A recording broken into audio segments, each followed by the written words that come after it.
Welcome to my channel learn with Raqqa.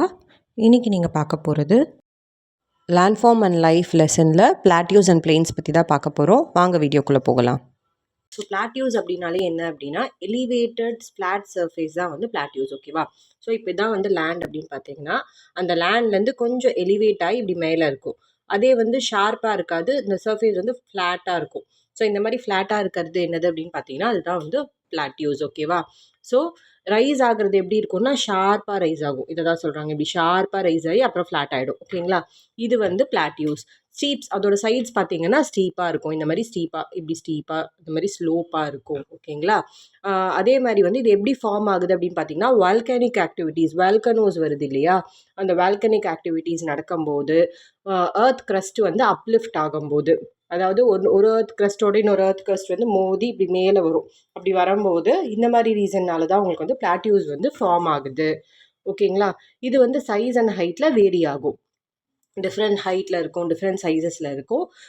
100 மீட்டர்லேருந்து 1000 metre, more then 1000, greater than 1000 metre கூட இது வந்து இருக்கும்னு சொல்கிறாங்க, ஓகேவா? ஸோ அதோட ஏஜ் அண்ட் அப்பியரன்ஸ் வச்சு நீங்கள் வந்து ஓல்டு நியூ எப்படி அதை வந்து கண்டுபிடிக்கலாம். அதோட அப்பியரன்ஸை வச்சு நம்ம வந்து இந்த பிளாட்டியூ வந்து புதுசா பழசா இப்போ உருவானதா இல்லை எவ்வளோ இயர்ஸ் ஆச்சு அப்படிங்கிறத நம்ம வந்து கண்டுபிடிக்கலாம். ஸோ ஓல்டு பிளாட்டியூஸும் இருக்குது, நியூ பிளாட்டியூஸும் இருக்குது அப்படின்னு சொல்கிறாங்க. ஸோ சில ஃபேமஸ் பிளாட்டியூஸ் பற்றி உங்களுக்கு வந்து இதில் கொடுத்துருக்காங்க. என்னென்னு பார்த்தீங்கன்னா Tibetan plateau, Deccan plateau, east African plateau, Chota Nagpur plateau. இதெல்லாம் வந்து கொஞ்சம் ஃபேமஸான பிளாட்டியூஸ், ஓகேங்களா? ஸோ இதை பற்றி கொஞ்சம் பார்க்கலாம் வாங்க. டிபேட்டியன் பிளாட்டியூ அப்படின்றது எங்கே இருக்குது அப்படின்னா சவுத் சென்ட்ரல் ஏஷியாவில் வந்து இது வந்து லொக்கேட் ஆகிருக்கு. இதை வந்து என்னென்னு கூப்பிடுறாங்க அப்படின்னா ரூஃப் ஆஃப் த வேர்ல்டு அப்படின்னு சொல்கிறாங்க. ஸோ உங்களுக்கு வந்து ரூஃப் ஆஃப் த வேர்ல்டு அப்படின்னா அது என்ன பிளாட்டியூன்னு கேட்டாங்கன்னா நீங்கள் வந்து டிபேட்டியன் பிளாட்டியூன்னு எழுதணும், ஓகேங்களா? ஸோ இதோட ஆல்டிடியூட் என்ன அப்படின்னா 4500 மீட்டர் ஈஸ்ட்லேருந்து வெஸ்ட் வரைக்கும் இருக்குது. 2500 கிலோமீட்டர் லாங் இருக்குது, ஓகேங்களா? எவ்வளோ ஹைட்டு, எவ்வளோ லாங், எவ்வளோ லென்த் இருக்குது அப்படிங்கிறத கொடுத்துருக்காங்க. அடுத்து நம்ம பார்க்குறது டெக்கன் பிளாட்டியூ. டெக்கன் பிளாட்டியூ எங்கே இருக்குது அப்படின்னா சென்ட்ரல் அண்ட் சவுத் இந்தியாவில் இருக்குது, ஓகேங்களா? இது வந்து ஓல்டஸ்ட் பிளாட்டியூ. எது ஓல்டஸ்ட் பிளாட்டியூ அப்படின்னு கேட்டாங்கன்னா டெக்கன் பிளாட்டியூன்னு எழுதணும். இது வந்து வால்கனிக் ஆக்டிவிட்டினால தான் உருவாகிருக்கு, ஓகேங்களா? அயன் அண்ட் கோல் வந்து ரொம்ப ரிச்சாக இருக்குது இந்த பிளாட்டியூவில் அப்படின்னு சொல்கிறாங்க, ஓகேங்களா? ஸோ அடுத்து நம்ம பார்க்குறது ஈஸ்ட் ஆஃப்ரிக்கன் பிளாட்டியூ. இது வந்து சென்ட்ரல் ஆஃப்ரிக்கா, நேம் வச்சு உங்களுக்கு தெரியும், ஆஃப்ரிக்காவில் இது இருக்குது. இங்கே வந்து கோல்டு அண்ட் டைமண்ட் மைனிங் வந்து நடக்குது. So rich in gold and diamond எது அப்படின்னு கேட்டாங்கன்னா ஈஸ்ட் ஆஃப்ரிக்கன் பிளாட்டியூன்னு எழுதணும், ஓகேங்களா? ஸோ சோட்டா நாக்பூர் பிளாட்டியூ, நாக்பூர் அப்படின்னாலே உங்களுக்கு தெரிஞ்சிருக்கும் அது இந்தியாவில் தான் இருக்குது. ஸோ இது வந்து ஈஸ்டர்ன் இந்தியாவில் வந்து லொக்கேட் ஆகிருக்கு. இங்கே வந்து நிறைய ரிசோர்ஸஸ் வந்து உங்களுக்கு இருக்குது. என்னென்னு பார்த்தீங்கன்னா அயன் இருக்குது, கோல் இருக்குது, மெக்னீஸ், இந்த மாதிரி நிறைய ரிசோர்ஸஸ் வந்து இந்த இடத்துல வந்து அவைலபிளாக இருக்குது. ஸோ இதுதான் வந்து ஃபேமஸ் பிளாட்டியூஸ் பற்றி. அடுத்து நம்ம வந்து வாட்டர் ஃபால்ஸ், பிளாட்டியூவோட environment, life and waterfalls பற்றி பார்க்கலாம் வாங்க. ஸோ நம்ம இப்போ பார்க்குறது பிளாட்டியோட என்விரான்மெண்ட் எப்படி இருக்கும் அப்படின்றது. என்விரான்மெண்ட் பார்த்திங்க அப்படின்னா டைவர்ஸ்டாக இருக்கும். ராக்கி சாயில் வந்து அந்த இடத்துல இருக்குது, ஓகேங்களா? ஸோ ராக்கி சாயில் இருக்கிறதுனால என்ன ஆகுது அப்படின்னா அங்கே வந்து ஃபர்டிலிட்டி ரொம்ப கம்மி, லெஸ் ஃபர்டைலாக இருக்குது அந்த ஏரியா. அப்படின்னா என்னது ஃபர்டைல் அப்படின்னா அவங்களால வந்து ஃபார்மிங் எதுவும் பண்ண முடியாது, அதில் வந்து எந்த ஒரு விளைச்சலும் இருக்காது அப்படின்னு சொல்லுவாங்க, ஓகேங்களா? அதுதான் ஃபர்டைல் வளமான பூமின்னு சொல்கிறாங்க. அன்ஃபர்டைல் இது வந்து வளம் இல்லாத பூமி, அதனால் அங்கே எந்த ஒரு விவசாயமும் நீங்கள் வந்து பண்ண முடியாது. So it is less fertile. Except Deccan plateau மட்டும், அதாவது இது வந்து வால்கனிக் ஆக்டிவிட்டினால் உருவான பிளாட்டியூ இல்லையா?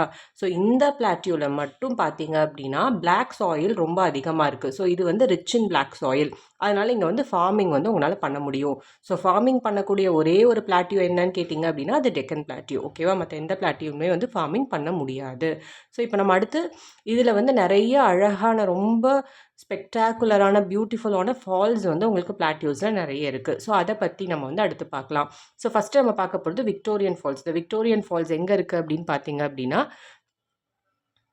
ஜாம்பசி ரிவர் சவுத் ஆஃப்ரிக்கா. ஸோ இந்த இடத்துல தான் வந்து இந்த விக்டோரியன் ஃபால்ஸ் இருக்குது. அடுத்து நம்ம பார்க்குறது ஜோக் ஃபால்ஸ் பார்த்திங்க அப்படின்னா சரவதி ரிவர் வெஸ்டர்ன் காட்ஸில் இருக்குது, ஓகேங்களா? இது எங்கே இருக்குது, என்ன ரிவர்ன்னு மட்டும் நீங்கள் தெரிஞ்சுக்கோங்க. எந்த பிளாட்டியூன்னு சில இதில் கொடுத்துருக்கான், அதை மட்டும் நீங்கள் தெரிஞ்சுக்கிட்டால் போதும், ஓகேவா? ஹுந்த்ரூ ஃபால்ஸ், சுபர்ணரேகா ரிவர், சோட்டா நாக்பூர் பிளாட்டியூவில் வந்து உங்களுக்கு வந்து இந்த பர்டிகுலர் ரிவர் வந்து இருக்குது. அடுத்து வந்து நொகலிகை ஃபால்ஸ் அடுத்து நம்ம பார்க்குறது. நொகலிகை ஃபால்ஸ் பார்த்திங்க அப்படின்னா சிராபுஞ்சி பிளாட்யூ மேகாலயாவில் இருக்குது. இதோட ஹைட் பார்த்திங்க அப்படின்னா 340 மீட்டர்னு சொல்கிறாங்க. ஸோ சிராபுஞ்சி பிளாட்யூ அப்படின்னா சிராபுஞ்சி அப்படிங்கிறது ஒரு ஏரியா. இந்த இடத்துல மட்டும் என்னென்னா இந்தியாவில் சிராபுஞ்சி தான் வந்து எப்பயுமே வந்து மழை வந்து இருந்துகிட்டே இருக்கிற இடம் எது அப்படின்னா அது சிராபுஞ்சி. ஓகேங்களா? Rainfalls through out the year உங்களுக்கு இந்தியாவில் ஒரு இடத்துல இருக்குது அப்படின்னா அது சிராபுஞ்சி. ஓகேங்களா? அது தெரிஞ்சுக்கணும் நீங்கள். சிராபுஞ்சி பற்றி இங்கே வரதுனால உங்களுக்கு அந்த இன்ஃபர்மேஷனை நான் சொல்கிறேன். அடுத்து நம்ம பார்க்க போகிறது பிளாட்யூஸில் லைஃப் எப்படி இருக்குது அப்படின்றது. ஸோ ஏற்கனவே முன்னாடியே நான் சொன்ன மாதிரி மினரல்ஸ் வந்து ரொம்ப ரிச்சாக இருக்கிறதுனால பிளாட்யூஸ்னாலே மினரல்ஸ் வந்து ரொம்ப ரிச்சாக இருக்கும். அதனால இதுக்கு பேர் என்ன அப்படின்னா ஸ்டோர் ஹவுஸ் ஆஃப் மினரல்ஸ் அப்படின்னு சொல்கிறாங்க. Which is called a storehouse of minerals அப்படின்னு கேட்டாங்க அப்படின்னா பிளாட்யூ அப்படின்னு நீங்கள் எழுதணும். ஓகேங்களா? ஸோ இங்கே வந்து மினரல்ஸ் ஜாஸ்தி இருக்கிறதுனால மைனிங் வந்து நிறைய நடக்குது. ஸோ பெஸ்ட்டாக என்ன நடக்குது அப்படின்னு பார்த்தீங்கன்னா மைனிங் அப்படின்னா என்னது? எர்த்தை தோண்டி அந்த மினரல்ஸை வெளியில் எடுத்து அதை ப்ராசஸ் பண்ணி சேல் பண்ணுவாங்க. அதுதான் வந்து உங்களுக்கு மைனிங். ஓகேவா? ஸோ எக்ஸாம்பிள் கொடுத்துருக்காங்க. கோல்டு அண்ட் டைமண்ட் எங்கே இருக்குது அப்படின்னா ஈஸ்ட் ஆஃப்ரிக்காவில் இருக்க பிளாட்யூஸில் கோல்டன் டைமண்ட் இருக்குது. அயன் கோல் மேக்னீஸ் வந்து சோட்டா நாக்பூர் பிளாட்யூ இந்தியாவில் உங்களுக்கு வந்து இருக்குது அப்படின்னு சொல்கிறாங்க. ஸோ இதெல்லாம் எக்ஸாம்பிள்ஸ். அடுத்து நம்ம பார்க்க போகிறது பிளெயின்ஸ் பற்றி பார்க்கலாம் வாங்க. ஸோ நம்ம இப்போ பார்க்க போகிறது என்னதுன்னா பிளெயின்ஸ் அப்படின்னா என்னதுன்னா ஃப்ளாட் ஏரியா ஆஃப் லேண்ட். ஒரு லேண்ட் வந்து ஃப்ளாட்டாக இருக்குது which is not more than 300 metre above the sea level அப்படி இருந்தது அப்படின்னாலே அந்த லேண்டை நம்ம என்னென்னு சொல்கிறோம்? ஃப்ளாட் ஏரியாவாக இருக்குது அந்த லேண்டை நம்ம பிளெயின்ஸ்னு சொல்கிறோம். ஓகேவா? இதுக்கு பார்த்தீங்க அப்படின்னா எலிவேஷன் ரொம்ப கம்மியாக இருக்கும். வெரி லிட்டில் எலிவேஷன் இருக்கும். ஜென்டில் ஸ்லோப் இருக்கும். இது வந்து ரிவரோட டெபாசிட்னால ஓவர் டைம் பீரியட் கொஞ்சம் கொஞ்சமாக ரிவர் வந்து அந்த சாயிலை கொண்டு வந்து டெபாசிட் பண்ணி அந்த ரிவரை விட இது கொஞ்சம் எலிவேட்டடாக மேலே இருக்கும். அந்த மாதிரி இருக்க ஏரியா தான் என்னன்னு சொல்கிறோம்? பிளெயின்ஸ்னு நம்ம சொல்கிறோம். ஸோ இது வந்து சீ லெவல் பார்த்தீங்க அப்படின்னா 300 மீட்டர் அபோவ் சீ லெவல் விட கம்மியாக தான் இந்த பிளெயின்ஸோட ஆல்டிடியூட் இருக்கும். ஓகேங்களா? ஆல்டிடியூட்னா என்னது? சீ லெவல்லேருந்து நம்ம மெஷர்மெண்ட் தான் வந்து ஆல்டிடியூட். ஓகேங்களா? அடுத்து ஃப்ளட் பிளெயின்ஸ்னு இருக்குது. ஃப்ளட் பிளெயின்ஸ் அப்படின்னா என்னது? இது வந்து ஜென்ரல் பிளெயின்ஸ், ரிவருக்கு காமனாக நடக்குது. ஃப்ளட் பிளெயின்ஸ் அப்படின்னா என்னதுன்னா மவுண்டன்லேருந்து ஒரிஜினேட் ஆகி ரிவர் வருது இல்லையா? அந்த மாதிரி ரிவர் மவுண்டனுக்கு ரொம்ப கிட்டையே வந்து ஃப்ளட்ஸ்னால ஃபார்ம் ஆகிற பிளெயின்ஸை தான் நம்ம என்னன்னு சொல்கிறோம்? ஃப்ளட் பிளெயின்ஸ்னு சொல்கிறோம். ஓகேவா? ஸோ மவுண்டன்லேருந்து ஒரிஜினேட் ஆகி வர ரிவர் மூலமாக ஏற்படுற டெபாசிட்ஸ்னால நடக்கிற பிளெயின் ஃபார்மேஷனை தான் நம்ம என்னன்னு சொல்கிறோம்? ஃப்ளட் பிளெயின்ஸ் அப்படின்னு சொல்கிறோம். ஸோ இதுவுமே வந்து ஃப்ளாட்டாக இருக்கும். ஜென்டல் ஸ்லோப் தான் இருக்கும். இது வந்து over a time period time by time add ஆகி தான் உங்களுக்கு வந்து என்ன ஆகுது அப்படின்னா அந்த டெபாசிட்ஸ் வந்து உங்களுக்கு வந்து ஃபார்ம் ஆகி இது வந்து ஃப்ளட் பிளெயினாக மாறுது. ஸோ இதில் வந்து ராக்கு, சாண்டு இந்த மாதிரி அந்த மவுண்டன்லேருந்து உங்களுக்கு அடிச்சுட்டு வர எல்லாத்தையுமே வந்து அது கொஞ்சம் கொஞ்சமாக உங்களுக்கு வந்து அந்த செடிமெண்ட்ஸை வந்து டெபாசிட் பண்ணும். ஸோ ராக்கு, சாண்டு, ஸ்லிட் இது எல்லாத்தையும் நம்ம என்னன்னு சொல்கிறோம்? செடிமெண்ட் அப்படின்னு சொல்கிறோம். ஓகேங்களா? ஸோ இந்த செடிமெண்ட்ஸை அது கொண்டு வந்து போட்டு இந்த பர்டிகுலர் ஏரியா வந்து உங்களுக்கு ஃப்ளட் பிளெயின் வந்து உங்களுக்கு ஃபார்ம் ஆகுது. ஸோ ஃப்ளட் பிளெயின் பார்த்தீங்க அப்படின்னா நல்ல ஃபர்டைலாக இருக்கும். ஓகேங்களா? சாயில் வந்து ரொம்ப வளமாக இருக்கும் இதில். அதனால் அக்ரிகல்ச்சருக்கு வந்து ரொம்ப கேப்பபிள், ரொம்ப வந்து கம்ஃபர்டபுளாக நீங்கள் வந்து இங்கே அக்ரிகல்ச்சர் பண்ணலாம் அப்படின்னு சொல்கிறாங்க. இந்த இடத்துல வந்து நிறைய ஃப்ளோரா அண்ட் ஃபவுனாவும் இருக்குது. நிறைய வகையான பிளான்ட்ஸ் அண்ட் அனிமல்ஸ் வந்து உங்களுக்கு இருக்குது அப்படின்னு சொல்கிறாங்க. ஓகேவா? லைஃப் இந்தியா பிளெயின்ஸில் வந்து லைஃப் எப்படி இருக்குது அப்படின்னு பார்க்கலாம் வாங்க. ஸோ ஃபஸ்ட்டு சிவிலைசேஷன் எங்கே நடந்தது? ரிவர் பேங்க்கில் நடந்தது நம்மளுக்கு தெரியும். ஸோ ஆப்வியஸாக அது அப்போ எங்கே? பிளெயின்ஸில் தான் ஃபஸ்ட்டு சிவிலைசேஷன் எங்கே நடந்திருக்கு அப்படின்னு டெவலப் ஆகிருக்க ஏரியா எது அப்படின்னா பிளெயின்ஸ் தான். ஓகேங்களா? ஸோ ரிவருக்கு சுற்றி இருக்கிற ஏரியாவில் தான் உங்களுக்கு வந்து நடந்திருக்கு. பிளெயின்ஸ் பார்த்தீங்க அப்படின்னா ரொம்ப பாப்புலேட்டடாக இருக்குது. Densely populated. நிறைய பேர் வந்து இங்கே வந்து வாழ ஆரம்பிச்சிட்டாங்க. ஸோ அதுக்கு எக்ஸாம்பிள் பார்த்தீங்க அப்படின்னா கங்கா பிளெயின், இந்தியாவில் இருக்க கங்கா பிளெயின், அதை வந்து கேஞ்சட்டிக் பிளெயின்னு நம்ம சொல்லுவோம். ஓகேவா? இந்த பிளெயின் பார்த்தீங்க அப்படின்னா ஓவர் பாப்புலேட்டடாக இருக்குது, ஓவர் க்ரௌடடாக இருக்குது அப்படின்னு சொல்கிறாங்க. ஸோ 1/4 ஆஃப் த இந்தியாஸோட பாப்புலேஷன், இந்தியாவில் இருக்க ஓவரால் பாப்புலேஷனில் 1/4 பாப்புலேஷன் வந்து எங்கே இருக்காங்க? இந்த கங்கா பிளாட்டியோவில் இருக்காங்க. ஸோ அதனால் அது எப்படி இருக்குது? உங்களுக்கு ரொம்ப பாப்புலேட்டடாக இருக்குது. ஏன் பாப்புலேட்டடாக இருக்குது? இங்கே வந்து லிவிங் கண்டிஷன் ரொம்ப ரிச்சாக இருக்குது. ஓகேங்களா? ரிவர் பக்கத்துலேயே இருக்கிறதுனால லேண்ட் ஃபர்டைலாக இருக்குது, ஃபார்மிங் நல்லா நடக்குது. ஸோ மக்களுக்கு தேவையானது எல்லாமே ஈஸியாக கிடைக்கிறதுனால இந்த இடத்துல வந்து உங்களுக்கு ஓவர் பாப்புலேட்டடாக இருக்குது. ஸோ மக்கள் வந்து இதில் வந்து ரிவர் ஃபிஷ்ஷிங் பண்ணலாம். ரிவர் இருக்கிறதுனால அக்ரிகல்ச்சரும் பண்ணுறாங்க. ஸோ என்ன மாதிரி க்ராப்ஸ் அக்ரிகல்ச்சர் பண்ணுறாங்க? ரைஸு, வீட்டு, மெய்ஸ், இந்த மாதிரி க்ராப்ஸ். ஃபைபர் க்ராப்ஸ் வந்து ஜூட்டு, காட்டன், இந்த மாதிரி நிறைய க்ராப்ஸ் வந்து அவங்க வந்து அங்கே வந்து அக்ரிகல்ச்சர் பண்ணுறாங்க, ஃபார்மிங் பண்ணுறாங்க. ஓகேங்களா? ஸோ வாட்டர் இரிகேஷனுக்கு என்ன பண்ணுறாங்க? தண்ணி தேவை இல்லையா இந்த ஃபார்மிங் பண்ணுறதுக்கு. ஸோ பக்கத்துலேயே ரிவர் இருக்குது. அதனால் ரிவர்லேருந்து கெனல்ஸ் கட்டுறாங்க. கெனல்ஸ் அப்படின்னா என்னது, கால்வாய்.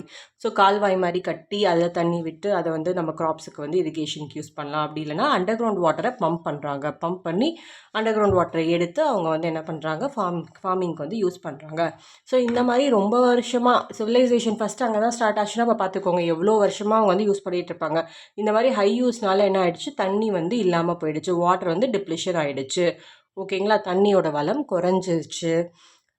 ஸோ இந்த ஏரியாலாம் பார்த்தீங்க அப்படின்னா ரொம்ப பாப்புலேஷன் ஜாஸ்தியாகவும் பொல்யூஷன் அதிகமாகவும் இருக்குது. ஓகேங்களா, ஏன்னா நிறைய பேர் அங்கே முதல்லேருந்தே வாழ்ந்துட்டு வரதுனால பொல்யூஷனும் அதிகமாக இருக்குது, பாப்புலேஷனும் அதிகமாக இருக்குது. ஓகேங்களா, இவங்களை பொறுத்த வரைக்கும் இங்கே இருக்க சிவிலைசேஷனை பொறுத்த வரைக்கும் ரிவர்ஸை வந்து ரொம்ப சீக்ரெட்டாக பார்க்குறாங்க, புனிதமானதாக பார்ப்பாங்க. ஓகேங்களா, அங்கே வந்து நிறைய ஃபெஸ்டிவல்ஸ், ரிவர்ஸில் வந்து நிறைய ஃபெஸ்டிவல்ஸ், ரிச்சுவல்ஸ் எல்லாம் வந்து ரிவர் பக்கத்தில் அவங்க வந்து பண்ணுறாங்க. ஸோ இப்போ இந்தியா, நம்ம தமிழ்நாடு எடுத்துக்கிட்டிங்க அப்படின்னா ஆடிப்பெருக்கு சொல்லுவாங்க, கேள்விப்பட்டிருக்கீங்களா? ஆகஸ்ட் 3ஆம் தேதி நம்ம வந்து செலிப்ரேட் பண்ணுவோம், ஆடிப்பெருக்குன்னு சொல்லுவோம். ஆடிப்பெருக்கு அப்படின்னா என்னது அப்படின்னா 6 பெருக்கெடுத்து வர நாளை வந்து நம்ம வந்து கொண்டாடுவோம். அது ஆடி மாதத்தில் நடக்கும். ஸோ அதுக்கு பேர் ஆடிப்பெருக்கு. அப்படி பெருக்கெடுத்து வர ரிவரை வந்து நம்ம வந்து சாமியாக நினச்சி அங்கே போய் அந்த சாமிக்கு வந்து பூ போட்டு விளக்கேற்றி அந்த மாதிரி கும்பிடுவாங்க. ஓகேங்களா, ஸோ அந்த டேவை வந்து நம்ம ஆடிப்பெருக்குன்னு சொல்லுவோம். நம்மளும் வந்து ரிவரை வந்து சாமியாக பார்க்குற டே அது. ஓகேங்களா, நம்மளும் வந்து ரிவரை வந்து சாமியாக பார்க்குறோம், சேக்ரெட்டாக பார்ப்போம். அதே மாதிரி ரிச்சுவல்ஸ் வந்து பண்ணுவாங்க. இப்போ இறந்தவங்களுக்கு திதி கொடுக்கறது அப்படின்னு பார்த்தீங்கன்னா அது வந்து ஆத்தங்கரையில் தான் பண்ணுவாங்க. ஸோ ஓகே, அது வந்து ரிவரோட பேங்க்கில் பண்ணுவாங்க. ஸோ அந்த ரிச்சுவல்ஸ் எல்லாத்தான் தான் அவங்க சொல்கிறாங்க. ஸோ ஃபெஸ்டிவல்ஸ் அண்ட் ரிச்சுவல்ஸ் வந்து ரிவருக்கு பக்கத்தில் நடக்கும். ரிவர் பக்கத்துலேயே இருக்கிறதுனால இந்த சிவிலைசேஷனுக்கு ட்ரேடிங் வந்து ரொம்ப ஈஸி, எக்கனாமிக் ஆக்டிவிட்டீஸ் பண்ணுறதுக்கு ரொம்ப ஈஸி. ஸோ ஒரு பொருளை இன்னொரு கண்ட்ரிக்கு போகிறதுக்கோ இல்லை பக்கத்து ஊருக்கு போகிறதுக்கோ ரிவர் மூலமாக போய் அவங்க வந்து ட்ரேடிங்கில் ஈடுபடுறாங்க அப்படின்னு சொல்கிறாங்க. ஸோ இவ்வளோ தாங்க பிளெயின்ஸ். தேங்க்யூ ஃபார் வாட்சிங் மை வீடியோ. லைக் பண்ணுங்கள், ஷேர் பண்ணுங்கள், சப்ஸ்கிரைப் பண்ணுங்கள். ஏதாவது டவுட் இருந்தால் கமெண்ட் செக்ஷனில் கேளுங்க. தேங்க்யூ.